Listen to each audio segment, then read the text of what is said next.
Starting ఏమంటారంటే కల్పిత కథలు అని చెప్పేసి హిందువులు చూడొచ్చు, ముస్లింలు చూడొచ్చు, క్రిస్టియన్స్ చూడొచ్చు, అందరు చూడొచ్చు, అన్ని భాషల వాళ్ళు చూడొచ్చు, డిగ్రీ చదివిన వాళ్ళు చూడొచ్చా లేదా చదివిన వాళ్ళు కూడా ఎవరైనా చూడొచ్చు.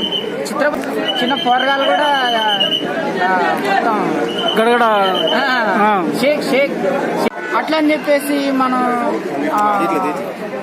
అదే నిజమనాల్సిన అవసరం లేదు.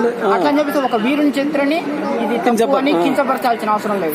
సినిమాని సినిమా లాగానే చూడాలన్నా, సినిమా చూడండి, ఎంజాయ్ చేయండి అంతే. క్లైమాక్స్ సీన్స్ బాగుంది, ఫైటింగ్ సీన్స్ ఎలా ఉన్నాయన్న, బాగుంది, సాంగ్స్ ఎలా ఉందన్న, సూపర్. హీరో గారి పర్ఫార్మెన్స్, హీరోని బాగుంది. లాస్ట్ క్లైమాక్స్ ఎలా ఉందన్న, సూపర్. ఓవరాల్ గా రేటింగ్ చెప్తావు? ఎంతైనా చేసుకోవచ్చు అన్న, ఎంతైనా చేసుకోవచ్చు చరిత్ర కదా, ఎంతైనా చేసుకోవచ్చు.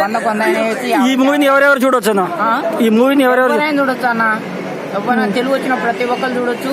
అంటే మీ స్టైల్ చెప్పండి. Shake shake shock shock shock మనమే చూసాం కదా, ప్రతి గలీలో బ్రహ్మాండంగా చేస్తాం. ఓవరాల్ ఈ మూవీ గురించి ఏం చెప్తారన్న?